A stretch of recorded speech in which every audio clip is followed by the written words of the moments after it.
قائد اعظم نے پاکستان کی فوج سے یہ کہا تھا کہ do not forget that armed forces are the servants of the people. You do not make national policy. It is we the civilians who decide the issues and it is your duty to carry out these tasks with which you are interested. Ali Jinnah, محمد علی جناح نے قائد اعظم نے یہ کہا تھا, اور یہ بات قائد اعظم نے arm forces کو کہی تھی کہ یہ مت بھولو کہ فوج عوام کے خادم ہے. تم لوگ قومی پالیسی نہیں بناتے, یہ ہم سویلینز ہیں جو ایشوز کے مطابق پالیسیاں بناتے ہیں, اور یہ تمہاری ڈیوٹی ہے کہ تم ان پر عمل درآمد کرو. ہم اس سلسلے میں تم پر بھروسہ کرتے ہیں, یعنی جو تمہیں کام دیا جائے اس کو پھر تم پورا کرو. لیکن پاکستان میں بدقسمتی سے ایسا ہوا نہیں. جو سوچ کر قائد اعظم نے پاکستان بنایا ویسا پاکستان ہم نے دیکھا ہی نہیں, اور ہم نے کبھی اس کے بارے میں سوچا بھی نہیں کہ ہمیں کیسا پاکستان بنانا چاہیے تھا. پاکستان بنانے کے پیچھے مقصد کیا تھا؟ آپ جب بھی کوئی چیز خریدتے ہیں, بناتے ہیں, کسی چیز کے لیے زور لگاتے ہیں, کوشش کرتے ہیں, تو اس کے پیچھے کوئی نہ کوئی مقصد تو ہوتا ہے نا. تو پاکستان بنانے کے پیچھے بھی تو ایک مقصد تھا. کیا بحیثیت قوم ہم نے کبھی سوچا کہ ہم نے پاکستان کیوں بنایا, اس کے پیچھے ہمارا مقصد کیا تھا؟ خیبر پختونخوا نے یہ کیا کہ کوئی 17.5 لاکھ پودے لگا دیے یوم آزادی پہ.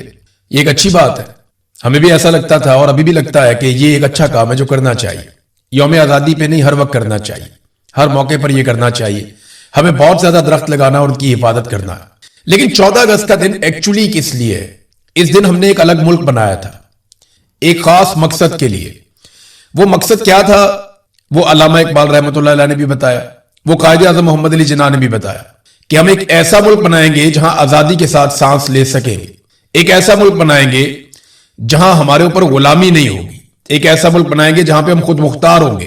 ایک ایسا ملک بنائیں گے جہاں پہ ہماری مرضی چلے گی, حقیقی جمہوریت ہوگی, لوگ حقیقی طور پہ آزاد ہوں گے. لیکن کیا ہم نے اپنی منزل کی طرف وہ آگے بڑھنے کا فیصلہ کیا یا ہم کچھ آگے بڑھے بھی ہیں؟ نہیں, ایسا نہیں ہوا. اب ہر سال جب 14 اگست آتی ہے تو ہم باجے بجاتے ہیں, موٹر سائیکلوں کے سائلنسر نکال کے اس میں شور مچاتے ہیں, ہم ریلیاں نکالتے ہیں, بہت اونچی آواز میں ڈیک لگا کے میوزک بجاتے ہیں, بہت سارے لوگ ناچ گانا کرتے ہیں. اب تو بڑا ولگر قسم کا ناچ گانا بھی ہونا شروع ہو گیا ہے. یعنی ہم فائرنگ کرتے ہیں, آتش بازی کرتے ہیں, بہت ساری ایسی چیزیں کرتے ہیں جشن آزادی پہ. اس کے لیے ہم ایک اور دن بھی رکھ سکتے ہیں. یعنی ویسے ہی میرے خیال میں یہ دن اس کے لیے ہے نہیں. 14 اگست ایک سنجیدہ دن ہے. اس دن آپ نے زمین کا ایک بڑا ٹکڑا حاصل کیا تھا, ایک الگ ملک آپ نے حاصل کیا تھا پاکستان کے نام سے. اس ملک کو بنانے کے پیچھے بہت سارے مقاصد تھے. ہم نے یہ ملک کسی کے قبضے میں نہیں دینا تھا. یہ پاکستان کی عوام کا ملک تھا, یہ عوام کے کنٹرول میں رہنا تھا. یہ کسی ایک ٹولے کے, کسی ایک جتھے کے یا سرکاری ملازمین کے قبضے میں نہیں جانا تھا. ایک کمپنی کی طرح اس ملک کو نہیں چلانا تھا. اس ملک نے عوام کی امنگوں کے مطابق چلنا تھا. کیا وہ سارا کچھ ہو رہا ہے؟ کیا اس ملک میں غربت, بے روزگاری, مہنگائی یہ ختم ہو گئی ہے؟ کیا اس ملک کے اندر ناانصافی ختم ہو گئی ہے؟ انسانی حقوق کی پامالیاں بند ہو گئی ہیں؟ کیا اس ملک کے اندر دہشت گردی ختم ہو گئی ہے؟ ہزاروں مسائل ہے پاکستان کے اندر, لیکن جب بھی کبھی یوم آزادی آتا ہے تو ہم شور مچاتے ہیں صرف. اور یہ سلسلہ شروع کیا تھا ضیاء الحق نے. یاد رکھیے گا, ضیاء الحق کے دور سے پہلے کبھی بھی اس طرح باجے گاجے نہیں بجتے تھے. ضیاء الحق کے دور سے پہلے اس طرح کا شور شرابہ نہیں ہوتا تھا 14 اگست پہ. ضیاء الحق نے یہ شور شرابہ شروع کروایا اور اس کی سرکاری سرپرستی کی. اس کی وجہ یہ تھی کہ وہ نہیں چاہتا تھا کہ لوگ سنجیدگی سے غور کریں کہ پاکستان کہاں پہنچ گیا, یا پاکستان بنانے کے جو مقاصد ہیں ان کے اوپر کوئی بات بھی کرے. آج بھی ملٹری اسٹیبلشمنٹ یا ان کے ہواری جو ہیں وہ یہی چاہتے ہیں کہ شور شرابہ چلتا رہے, رولا پڑا رہے, اور کوئی آدمی غور ہی نہ کرے کہ پاکستان بنانے کا مقصد کیا تھا. جو اصل وجہ تھی اس کے اوپر کوئی بندہ سوچے ہی نہ کہ ہمارے بزرگوں نے اتنی ساری قربانیاں کس لیے دی, وہ مقصد پورا ہوا یا نہیں ہوا. اس کے اوپر کوئی سوچے گا بھی نہیں, کیونکہ ہم اتنا شور بجائیں گے, اتنے باجے بجائیں گے, اتنے موٹر سائیکلوں کے سائلنسر نکالیں گے, اتنا میوزک چلائیں گے اور اتنی آتش بازی اور فائرنگ کریں گے کہ کسی کو سمجھ نہیں آئے گی کہ اصل مقصد کیا تھا اور آج کے دن میں ہمیں کیا بات سوچنی ہے. یہ باجے کے لیے نا ایک الگ دن رکھنا چاہیے. ایک ایسا دن منتخب کیا جائے جب ساری قوم کو اجازت ہو, باجے بجائیں, ریلیاں نکالیں, شور مچائیں, ایک رولا ڈے پاکستان میں رکھ لیں گے. جتنا آپ نے انجوائے کرنا ہے آپ کریں, لیکن یہ دن خاص دن ہے. اس دن کم سے کم غور کریں کہ آپ کے ساتھ ہوا کیا.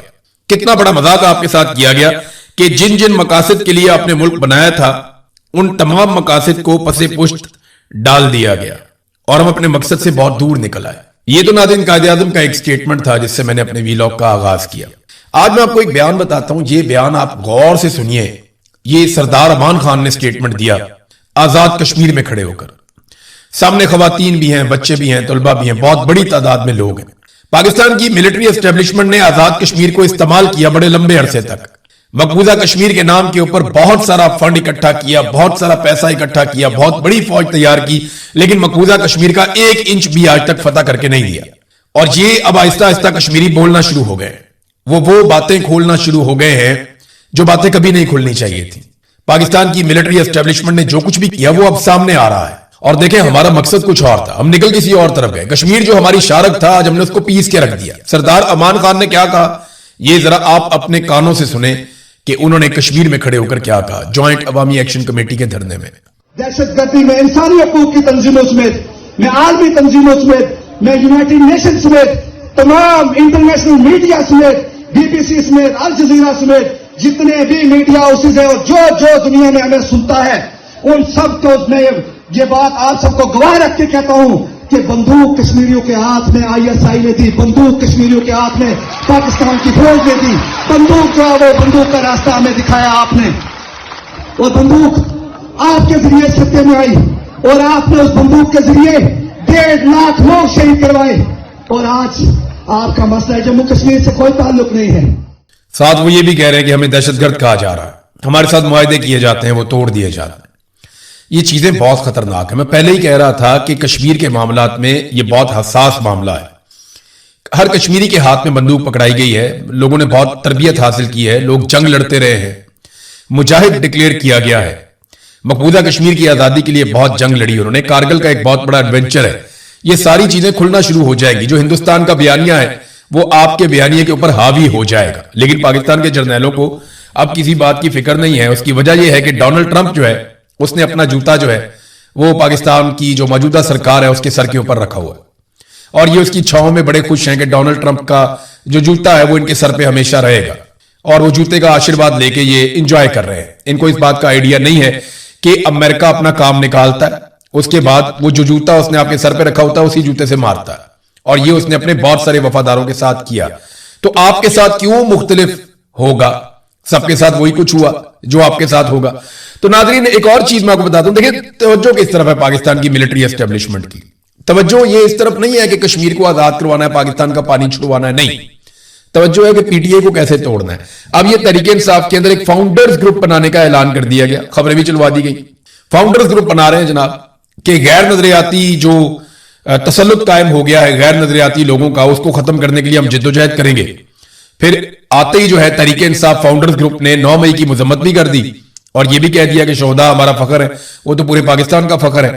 लेकिन अब वो ये कहते हैं कि हम फाउंडर्स ग्रुप में, यानी हम वो लोग हैं जिन्होंने तहरीक इंसाफ की बुनियाद रखी थी। तो मैं जरा क्लैरिटी के लिए आपको बता दूं कि जब तहरीक इंसाफ की बुनियाद रखी गई तो बुनियादी तौर पर शुरू में कौन कौन से बंदे थे? Number 1 Imran Khan, number 2 Naeemul Haq, number 3 Ahsan Rashid मरहूम, number 4 Hafeez Khan, number 5 Mowahid Hussain Shah, number 6 Nausherwan Barki और नंबर 7 महमूद ऐवान।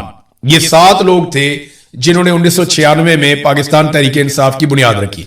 फिर आने वाले सालों में बहुत सारे लोग शामिल होते चले गए, कई लोग छोड़ गए, कई लोग पाकिस्तान तहरीक इंसाफ के साथ रहे। और ये बात डॉक्टर शीरी मजारी ने कैटेगोरिकली अपने एक स्टेटमेंट के अंदर लिखकर रख छोड़ी कि ये वो 7 लोग हैं जिन्होंने पाकिस्तान तहरीक इंसाफ की बुनियाद रखी थी और ये इमरान खान साहब ने इंफॉर्मेशन दी थी। नाज़रीन, 4 वफाकी वुज़रा को निशाने इम्तियाज देने का फैसला किया गया है और ताहिर अशरफी को, तो ताहिर अशरफी का तो बनता है ना। ताहिर अशरफी ने जितनी खिदमात सर अंजाम दे दी हैं, जितनी मौलाना ताहिर अशरफी ने गालियां खा ली पाकिस्तानियों से, चलो एक आधा निशाने इम्तियाज या कोई ना कोई तमगा तो दे देना चाहिए बेचारे को। लेकिन आप बाकी लोगों को किस चक्कर में तमगा दे रहे हैं? ताहिर अशरफी का तो चलो बनता है ना कि बहुत बेचारे ने कुर्बानी दी है, बहुत ज्यादा। यानी जितना ताहिर अशरफी साहब ने पॉलिश की है और जितना ताहिर अशरफी साहब ने गेम चुक के रखी है ना, उतनी तो किसी ने नहीं भी की। तो बाकी एक तो मोहसिन नकवी को दे रहे हैं। हालांकि अभी थोड़े दिन पहले तक मोहसिन नकवी के बारे में वफाकी वुज़रा ये कह रहे थे कि इसकी कारकर्दगी बहुत खराब है। इसके बारे में बता रहे थे कि वजारत दाखिला में इसने बहुत गंद मारा हुआ और मोहसिन नकवी ने कोई कारकर्दगी नहीं दिखाई, किसी एक नुक्ते के ऊपर भी ये अमल दरामद नहीं करवा पाया, ये वजीर दिफा कह रहा था। लेकिन फिर भी मोहसिन नकवी को निशाने इम्तियाज मिल रहा है। क्रिकेट का बेड़ा गर्क कर दिया, निशाने इम्तियाज मिल रहा है। वजीर दाखिला पूरे पाकिस्तान के अंदर आग लगी हुई है, तूलो अर्ज के अंदर एक एसएचओ की मारते दहशतगर्द। आज बलूचिस्तान में कर्फ्यू लगा हुआ है कई इलाकों में, लेकिन ये वजीर दाखिला और उसको निशाने इम्तियाज देने का फैसला किया जा रहा है। बात सिर्फ वही है, जो फील्ड मार्शल की खिदमत करेगा उसको निशाने इम्तियाज भी मिलेगा और सारा कुछ मिलेगा। हो सकता है उसको उठा के कल को निशाने हैदर भी दे दें। तो इसाक डार इसहाक डार जिसका किया कराया कौम आज तक भुगत रही है। इसहाक डार जिसने गलत अदादो शुमार दिए, पाकिस्तान को जुर्माना भी करवा दिया। इसहाक डार जिसने मईशत को मुकम्मल तौर पे तबाह कर दिया था। इसहाक डार जिसके बारे में जनरल बाजवा सहाफियों को कहता था कि इस आदमी ने वो गड़े खोदे हैं कि पाकिस्तान 3 साल तक अपनी कमर सीधी नहीं कर सकता। आज उस इसहाक डार को जिसने पाकिस्तान की मईशत की तबाही में सबसे बड़ा किरदार अदा किया, उसे अब दिया जा रहा है निशान इम्तियाज। मोहम्मद औरंगजेब वजीर खजाना है, लेकिन इसका काम क्या है? इसका काम यह है कि पाकिस्तान की मईशत को बेहतर करना। मईशत का सत्यानाश कर दिया, बेड़ा गर्क कर दिया। कोई सरमायाकारी पाकिस्तान में नहीं आई, गुर्बत बढ़ गई, बेरोजगारी बढ़ गई, महंगाई बढ़ गई, हर चीज में सब कुछ खराब करने वाले आदमी को, मोहम्मद औरंगजेब को, इसको भी निशान इम्तियाज। चौथा अहद चीमा है। शहबाज शरीफ कहते रहे जलसों में मेरा छोटा भाई है, ये करप्शन में गिरफ्तार भी हो चुका माजी में, लेकिन हो सकता है कि उस वक्त आईएसआई ने इसको उठा के अहद चीमा को अंदर डाल दिया हो। इसने वैसी करप्शन ना की हो जैसी आईएसआई ने इस पर डाल दूंगा। जब भी कभी किसी पॉलिटिकल पार्टी से लड़ाई हो जाती है ना आईएसआई की, तो वो उनके बंदे उठा उठा के जेलों में डालना शुरू कर देते हैं। तो शहबाज शरीफ ने पब्लिकली कहा हुआ था कि अहद चीमा मेरा छोटा भाई है, तो उस दौर में इसकी जेल बनती थी और इस दौर में इसका तमगा बनता है। तो इसको भी जनाब एक तमगा इम्तियाज जो है, निशान इम्तियाज से नवाजा जाएगा। और बहुत सारे लोग हैं साफियों को मिल रहे हैं, इसमें साले जाफर एक बहुत बड़ा नाम है। साले जाफर की बहुत सारी खबरें बड़ी मशहूर हुई, बड़ी कमाल। ये मिलिट्री एस्टेब्लिशमेंट का जिसके साथ ताल्लुक ठीक हो वहां ये गेम चुप के रखते हैं। साले जाफर की ये खूबी है। जब नवाज शरीफ वगैरह बेचारे पकड़े गए थे ना, तो उनके कमरों से जिनसी अद्वियात और गंदी फिल्में और पता नहीं क्या कुछ साले जाफर ने निकाल लिया और उसकी एक खबर भी बना के चला दी। जंग अखबार के अंदर आज तक छपी हुई है, सामने मेरे पड़ी हुई है, ये देखें, ये खबर है। नवाज शरीफ अटक, जेल मुंतकिल, प्राइम मिनिस्टर हाउस से वीडियो फिल्में और जिनसी अशिया बरामद हो गई हैं और जनाब अटक किले में मुंतकिल कर दिया गया, जहां उनसे बाद मामलात के बारे में पूछताछ किए जाने का इम्कान है।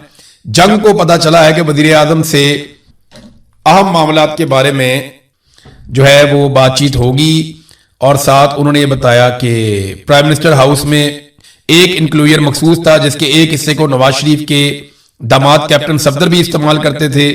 शहबाज शरीफ की ख्वाबगाह से जिनसी मकासद के लिए इस्तेमाल में आने वाली अद्वियात मिली थी। पता नहीं क्या कुछ लिखा हुआ है, बकवास।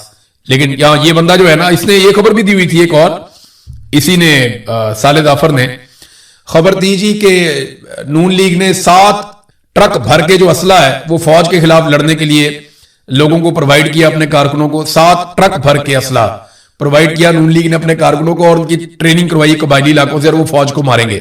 ये खबर भी साले जाफर ने दी हुई थी। फिर मरियम नवाज के पीले रंग की कपड़ों की खबर भी साले जाफर ने दी थी। एक दफा नवाज शरीफ जो है वो उधर किसी मुल्क में गए सेंट्रल एशिया में, तो वहां साले जाफर ने खबर दी कि उस दिन हल्की हल्की बारिश हुई, तो वहां पे उन्होंने कहा कि आपके वजीर आजम तो रहमत हैं, यहाँ पे हल्की हल्की बारिश शुरू हो गई। हालांकि उधर होती रहती है हल्की हल्की बारिश, तो वहां मौसम अच्छा है, उन मुल्कों का ठंडे मुल्क है, वहां पे चलता रहता है, लेकिन वहां जाके भी गेम चुक दी थी। तो जब भी कभी मिलिट्री एस्टेब्लिशमेंट किसी के भी साथ होती है ना, ये उसके साथ मिल जाते हैं। तो साले जाफर का बनता है जनाब, उनको भी अब दिया जा रहा है निशान इम्तियाज। और भी बहुत सारे साफियां ऐसे ही मिलते जुलते ही हैं, इसी तरह के करैक्टरों को नवाजा, इन निशानों को बेड़ा गर्क कर दिया। कल को किसी इज्जतदार आदमी को कहेंगे ना आप ये निशान इम्तियाज ले लें, वो हाथ जोड़ के कहेगा यार बड़ी मेहरबानी है आपकी, जिनको आपने बांट दिया हुआ ना काफी है। यानी इस दौर में जितनी बेतौकीरी की गई है कौमी अवार्ड्स की, एक इनका रुतबा होता था कि ये निशान इम्तियाज है, ये जनाब इसको फलाना अवार्ड मिला हुआ है, इसको तमगा उसने कारकर्दगी मिला हुआ है। बड़ा लोग फख्र करते थे, अपने दरवाजे के ऊपर नेम प्लेट के ऊपर लगाकर रखते थे और हम उन लोगों को बड़े फख्र से देखते थे। हम बड़ा उनको हम हैरान होकर देखते थे कि यार देखो उन्होंने कितनी खिदमत सर अंजाम दी है। किसी इलाके में अगर कोई एक आदमी होता था इस तरह का, तो उसको बड़ा ऑनर मिलता था पूरे इलाके के अंदर कि इन अवार्ड्स की बड़ी वक़्त होती थी। अब इनकी बेतौकीरी हो गई। अब तो ये पता नहीं किसी को भी देंगे, शायद मुस्तकबिल में कोई लोग इनकार ही कर दें कि भाई हम तो ये नहीं लेते, आपने इनको इतना बेतौकीर कर दिया है। और बेतौकीर तो हर चीज को किया, सबसे ज्यादा तो अवाम को ही बेतौकीर कर दिया। मिसाल के तौर पे आप देखें कि ये कैसर अहमद शेख साहब हैं, नून लीग के एमएनए, इन्होंने 5 लीटर पेट्रोल जो है वो मुफ्त देने का फैसला किया। ये कोई 1500-1600 रुपए का बनता है पेट्रोल। ये 5 लीटर पेट्रोल इन्होंने कहा मैं मुफ्त में दूंगा जश्न आजादी के दिन। हजारों लोग लाइनों में लगे हुए थे, लोग रात के वक्त आके कतारों में खड़े हो गए थे। सुबह जब मुफ्त में पेट्रोल मिलेगा तो हम पेट्रोल लेकर जाएंगे। ये कौम की हालत कर दी इन्होंने 5 लीटर पेट्रोल के लिए। यहां पे आप बर्तानिया में ऐलान करें ना कि 5 लीटर क्या आप करें 20 लीटर पेट्रोल मिल रहा है आपको, सुबह 4 बंदे मुश्किल से मिलेंगे जो लाइन में लगे हुए होंगे। यानी इधर वो नहीं, पाकिस्तान के अंदर इन्होंने कौम की इतनी बेतौकीरी की है, इतनी गुर्बत फैला दी, इतना बेड़ा गर्क किया कौम का, और हालात क्या कर दिए ये आप देखें ना, पाकिस्तान के ऊपर टोटल कर्जा कितना है। ये शहबाज राणा साहब का क्रेडिट है क्योंकि ये डाटा उन्होंने निकाला, सरकारी डाटा है, कोई भी निकाल सकता है, लेकिन उन्होंने क्योंकि ये खबर दी थी। टोटल जो पाकिस्तान के ऊपर कर्जा चढ़ गया पाकिस्तान की सरकार के ऊपर, वो 100 ट्रिलियन का कर्जा है, जो पहली दफा तारीख में हुआ। 100 ट्रिलियन का कर्जा पाकिस्तान के ऊपर चढ़ गया, आप अंदाजा करें 100 ट्रिलियन का। आपको पता है पाकिस्तान की फौज का बजट कितना है? 3 ट्रिलियन। यानी फौज का 33 साल का जो बजट है ना, 33 साल तक फौज जितना पैसा खर्च करती है उतना पाकिस्तान पे कर्जा चढ़ गया। 3 ट्रिलियन का पाकिस्तान की फौज का बजट है, और सबसे बड़ा बजट पाकिस्तान में फौज का ही है। फौज ही एक ऐसा इदारा है जिसका बजट सबसे बड़ा है पाकिस्तान में, बाकी सारे इदारों का बजट पाकिस्तान की फौज से कम है। तो 3 ट्रिलियन का बजट पाकिस्तान की फौज का है, और आप अंदाजा करें कि पाकिस्तान के ऊपर जो इस वक्त कर्जा चढ़ गया है वो 100 ट्रिलियन का है, और इसके ऊपर जो सूद हमने अदा करना है सालाना वो 12 ट्रिलियन का सूद है। 12 ट्रिलियन का सूद, 12 ट्रिलियन, यानी जितना आपकी फौज का बजट है एक साल का, उससे 4 गुना आपका हर साल जाता है सूद के अंदर जो आपको देना है। तो ये पाकिस्तान के कर्जों की इन्होंने हालत कर दी है कि 12 ट्रिलियन आपको सिर्फ हर साल सूद की मद में अदा करने पड़ते हैं। नादरीन, ये आसिफ अली जरदारी ने एक बड़ी अजीब गरीब बात की है, मैं आपके साथ शेयर करता हूं। उन्होंने कहा जी मेरे वालिद जो हैं वो जंग लड़ने गए थे कश्मीर में, और कश्मीर के जहाद में उन्होंने हिस्सा लिया और अल्लाह के फजल से ड्यूरेंट लाइन हासिल हो गई। ये मुझे साइंस ही नहीं समझ आई। आसिफ अली जरदारी कहते हैं जी मेरे अब्बा जंग लड़ने गए थे, कश्मीर के जहाद में हिस्सा लेने गए थे। हालांकि तारीख की किताबों में कहीं ये मिलता नहीं है, इससे पहले इन्होंने कभी बताया भी नहीं है। ये अब हम पे इंकशाफ हो रहा है कि इनके वालिद साहब जहाद भी करने गए थे, और वो कश्मीर के जहाद के अंदर हिस्सा भी लिया था, पता नहीं कैसे लिया था, लेकिन वो कहते हैं, अब तो चले मान लेते हैं, लेकिन वो कहते हैं मेरे अब्बा हुजूर लड़ रहे थे कश्मीर के जहाद में और हमें मिल गई थी ड्यूरेंट लाइन, उसके नतीजे में अल्लाह के फजल से। ड्यूरेंट लाइन वो लाइन है जो अफगानिस्तान और पाकिस्तान के बॉर्डर के साथ साथ है। ये पाकिस्तान की मगरबी सरहद है। पाकिस्तान की जो मशरकी सरहद है वो तो इंडिया के साथ है, और वहां पे ड्यूरेंट लाइन नहीं है, वहां पे लाइन ऑफ कंट्रोल है, वहां पे वर्किंग बाउंड्री है, और वहां पे इंटरनेशनल बॉर्डर है। ये 3 चीजें सदर पाकिस्तान को इस बात का नहीं पता, आपने उठा के सदर बना दिया उसको जाली फार्म 47 के ऊपर। 3 किस्म की बाउंड्रीज आपकी इंडिया के साथ लगती है, वर्किंग बाउंड्री, इंटरनेशनल बॉर्डर, और एक आपका लगता है जो लाइन ऑफ कंट्रोल। और जो ड्यूरेंट लाइन है आपकी वो पाकिस्तान और अफगानिस्तान के बीच में है, जो पाकिस्तान की सबसे लंबी सरहद है। तो आसिफ अली जरदारी साहब के वालिद लड़ते रहे उधर मशरकी सरहदों पे, और ड्यूरेंट लाइन बन गई मगरबी सरहदों पे, और उन्होंने बड़ी खूबसूरती से अंग्रेजी में तकरीर करते हुए दोनों को जोड़ दिया। मैं तो हैरान होता हूं, और सुनने वाले उसके बाद तालियां बजा रहे थे, फील्ड मार्शल की मौजूदगी में सारी वहां पे तालियां बजा रहे थे। एक इसको कहते हैं अंजुमन सताइश बाहमी, कि तू मेरी तारीफें कर मैं तेरी तारीफें करता हूं। एक दूसरे की इन्होंने फुल गेम उठाई हुई है। नाज़रीन, सुप्रीम कोर्ट से रिटायर होने वाली जो जज साहबा मुसर्रत हलाली साहबा, अवामी रिएक्शन उनसे बर्दाश्त ही नहीं हुआ। अभी तो पार्टी शुरू हुई है, अभी तो लोगों ने रिएक्शन दिया ही नहीं। उन्होंने कहा जी मेरे बारे में लोगों ने काफी तज़हीक आमेज गुफ्तगू की है, अब वो अपने किरदार की खुद ही तारीफें करना शुरू होगी। मेरा किरदार उस कोर्ट में देखें, मेरा किरदार वहां पे देखें, जजों के फैसले बोलते हैं। अगर आपने अच्छे फैसले किए होते, अपने फैसलों में इंसाफ किया होता और एस्टेब्लिशमेंट के दबाव से बाहर फैसले किए होते तो आपको अपनी सफाइयां ना देनी पड़ती। पाकिस्तानी आपका इकबाल बुलंद करते, पाकिस्तानी आपकी खुद तारीफ करते, लेकिन आपके फैसले जो है वो अब आपका पीछा नहीं छोड़ेंगे, और ना पाकिस्तानी आपका पीछा छोड़ेंगे। यानी आप जब बैठे होते ना कुर्सी के ऊपर, गद्दी के ऊपर, तो आपको बाहर दिखाई नहीं देता, आपको लगता है मसला ही कोई नहीं है, आपकी गेम चुप के रखी होती है अगलों ने। लेकिन जब आप कुर्सी से नीचे उतरते हैं, जब लोगों की जुबानें खुलती हैं, जब लोग आपको बताते हैं कि आपने क्या किया उनके साथ, तो फिर आप पछता रहे होते हैं, लेकिन आपके पास रास्ता कोई नहीं होता। तो यही हुआ मुसर्रत हलाली साहबा के साथ। इन्होंने बड़ी ज्यादती की पाकिस्तान के साथ, बड़ा जुल्म किया इन्होंने पाकिस्तान के साथ, ऐसे घटिया फैसले इन्होंने दिए